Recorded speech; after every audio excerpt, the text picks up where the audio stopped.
Hey everyone, welcome to our latest episodes of Tea Talks at Designers Virtual Cafe. The guest we have today is a 3D illustrator, an NFT artist, and an entrepreneur, and his trending toy faces are being appreciated around the globe. His work has been appreciated by companies like Adobe, Google, and Netflix, and he's here today to discuss his story of starting toy faces and how we can start our own journey with crypto art. Without a further ado, this is me, your host Arpit. Please welcome Amrit Pal Singh. Hi Amrit. Hey guys, excited to be here. Hi Amrit. First of all, thanks for coming out and welcome to Tea Talks. So speaking about toy faces, you said that you created somewhere around like 2 to 3 thousand of toy faces, including one for me. And just want to know what motivates you to continue with toy faces, because there are multiple things that people are doing right now in design industry. But what motivates you to continue with toy faces? Sure. Honestly, there was couple of routes I could take with toy faces. You must be familiar with libraries like Blush and a lot of libraries which let you kind of generate faces. So that was my initial plan. But what I realized was that like the final outcome I wasn't really happy with. So I thought like maybe I will keep it more special. I would make it make as many faces I can for my Mm-hmm. users and build the library in that way and Mm-hmm. not have a generator. But like The plugin I'm giving some customization where you can change the background color at least, or like pick genders, pick particular style so that it's Mm-hmm. easier for you to manage your UI files. But Mm-hmm. uh, I think that is what has kind of interesting, where like I'm treating it like every face with a different approach, kind of pushing what I can do with the assets like headgear, or even like with NFTs. I'm playing around a bit with the lighting, almost keeping it the same, but just like make it more vibrant if the character demands it. Right, right. So, we talked about what does motivates you and how you started it. But I just want to know what's the trigger that you, or you can say what's the idea behind Toy Faces, that okay, I have to create these 3D and kind of avatars that will work in the library. So, what was the idea? See, the idea definitely it was from a personal lead where I wanted better images for my UI screens and my mockups. After Mm-hmm. that, like one big thing and one big theme of the library was diversity. So Mm-hmm. I made sure and I put in a lot of time to so that the library is very diverse. It's like hard to pinpoint. Okay, it's not just like three brown faces, right? It's just like the library. You can't like really pinpoint. Okay, is it about like a particular from a particular country, or it's so I just wanted like a global approach to represent as many people as I can.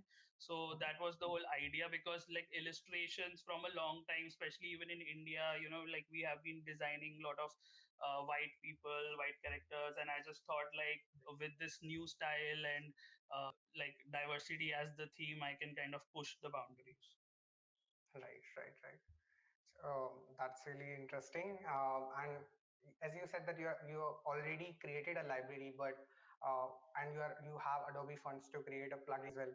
So what's the future of Toy Faces like in upcoming months, quarter, year? So what's the future that you are seeking for?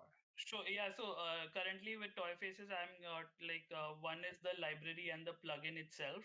So Mm-hmm. I'm launching the plugin.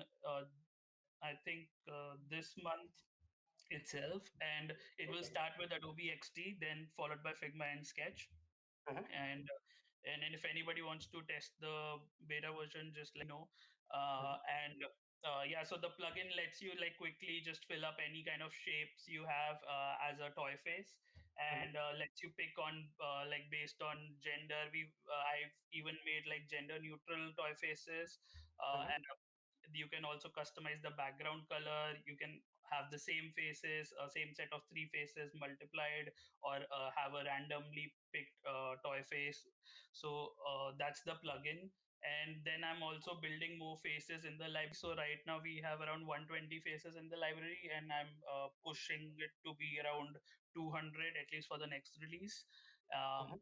And What else? And yeah, like so I'm also releasing at some point a new Avid library which is different from Toy Faces, and it's like, to give a hint, it's like non-human. So yeah, so it'll be like more fun, and Mhm. it's that one is basically coming from a need, like not representing any gender or race or anything. So it's like somebody who needs a library which is more fun and like has like Common. a more non-human aspect to it. So yeah. Right, right, right. So we are waiting for that. Like I just want to know, like how what was your journey with the brands? Like you told me earlier that you created toy faces for Ola, I guess, and Google as well. Uh, So what was Yeah, the so story? Ola one was like the head of design got one and the CEO got one, so that was Okay. quite a short thing. But what for Google, what happened was like I like a team of Google ordered around 100 toy faces, just to like surprise their team, and because of the pandemic, right? Like Right. people were kind of down, and they just thought toy faces could just cheer them up, be like a talk, like have something to talk about, like see Uh-huh. each other's toy faces. So that was like one of the bigger orders I got for custom toy faces. After 100, I think they ordered another 50 or something for another team. So that was quite fun. And then recently, I think till date, which is the biggest order, is for a podcast. They wanted to give toy faces for to their every speaker. And Mhm. yeah, so for that, I think I'm not even sure, like I think 170 toy faces I made. And then there were like different smaller teams, like you guys ordered around 15, I think. And so a lot of startups, and a lot of even like so like Jessica, like she's a designer I really admire, she got one. Mhm. Grayscale Gorilla, Nick Campbell got one. Pinsky, who works for Adobe, he got one. So a lot of people who are like who were quite inspiring to me ordered one. So it was like a great experience. Yeah, I really love it. And if you'll see all my social footprints, I use it as my main profile picture. So I really love this. Yeah, Uh, that was like one great way to actually market it, because that's what I realized. Like when I used to give them the toy, I would put it on Twitter or social right. media, and it just like helped me get more clients and more uh, Yeah. like people were more aware of toy faces because of that. Like almost like most of my early on Twitter contacts were having like a toy face picture, so it was great to just get toy faces out there. Right, right. We have a question from Lalit that would these 3D characters would just be faces or more expressions and situational illustrations too?